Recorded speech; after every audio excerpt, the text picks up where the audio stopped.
What's good, YouTube? It's your boy Humbleware, back with you guys another video.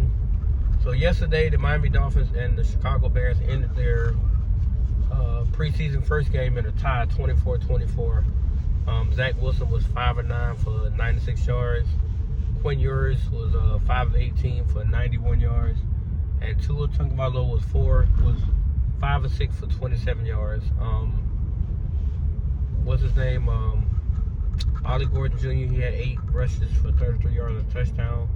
Madison had a touchdown, and so did Jalen Wright. And the defense played lights out. Interception by McMorris, a couple of sacks by a couple of different guys. Constant pressure. Linebacker core looked good. The DBs played really, really well, given the circumstances. So, with the little recap being done, the game itself was very good. I was happy to see how the offense marched up and down the field. I think we had 1 or 2 3-and-outs, but for the most part, we stayed consistent.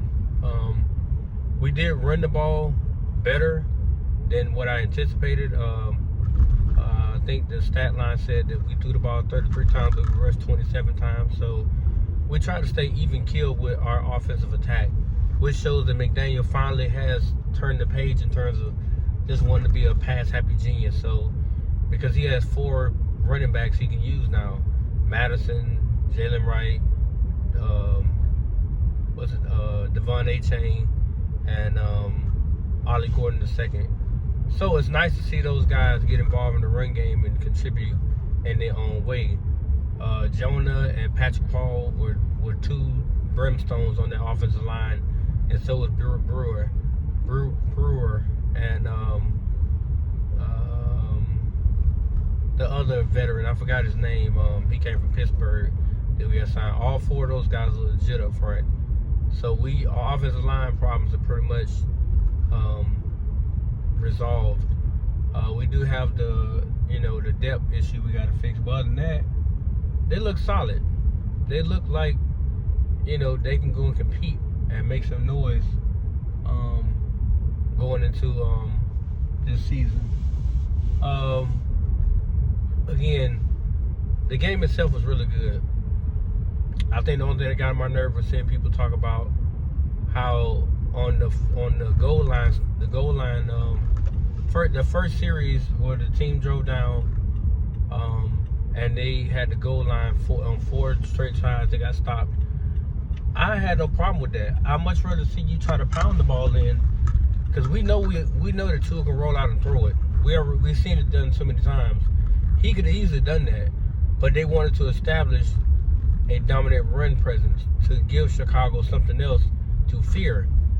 Granted, Chicago didn't fear our rushing attack, but it kept them honest. It kept the defense to where they could not tee off on just the quarterbacks, which is what you want. You want to be able to keep a defense off your quarterback. If you have a balanced rushing attack, even if you're getting 4 or 5 yards a pop, guess what's going to happen for your quarterback? He's going to stay clean. Like, they don't have a chance to simply tee off on him. What are you doing, bro? What are you doing? Damn, stop being stupid. But your quarterback has a greater chance to stay upright if your rushing attack is producing. And to our credit, our rushing attack did just that. I like the way the line played, both sides of the ball, the running backs, like I said, the receivers.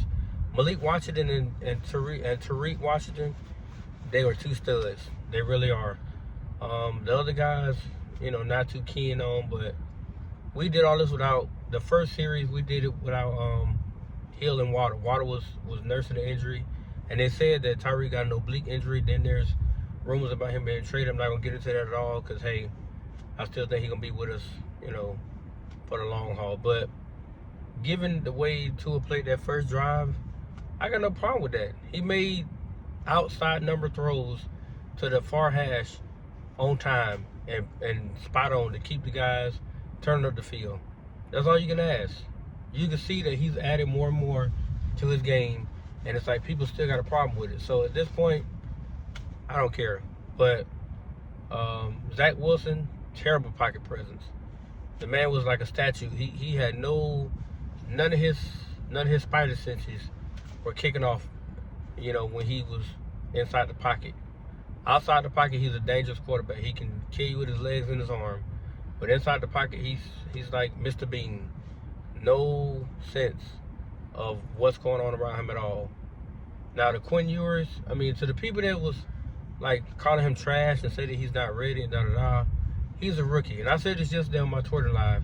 He's a rookie. It's his very first game as a rookie in preseason against third and fourth string guys. Granted, he bounced back pretty well to what I saw in that second and third drive, but he still has growing pains. He still got stuff that he has to get accustomed to. The speed of the game is going to get a lot faster with the next preseason because the first string will be playing. And then the third preseason game, only the third and fourth string will be out there, but they're going to be playing full speed. They're going to be trying to fight for a spot. So he has a lot of growing pains that he has to, go through. But I think he did, given the circumstances, I don't think his performance was awful, as other people keep saying. I think that he did what we expected him to do. He did. He made the throws that he is accustomed to making, and some of the receivers dropped some of the balls. He threw like 2 errant passes. One of them was behind Izukama, and the other one, the guy had to jump. He turned the go-go gadget arms and couldn't get the ball because it was too damn high. The ball got tipped, and then it went out of bounds. When he easily could put it on, it would have been a first down. But for the most part, he played within the offense. That's all we can ask. He put enough on film to where he'll get more reps in practice, in the joint practice Wednesday and Thursday. But the offense itself, it wasn't bad. It wasn't great, but it wasn't bad. It was actually good. So you meet in the middle, you got somewhere to go. If you're bad, then at least you can go to good. Now that you're good, you can go to great. So they gave us what we wanted to see. They scored touchdowns, rushing the ball.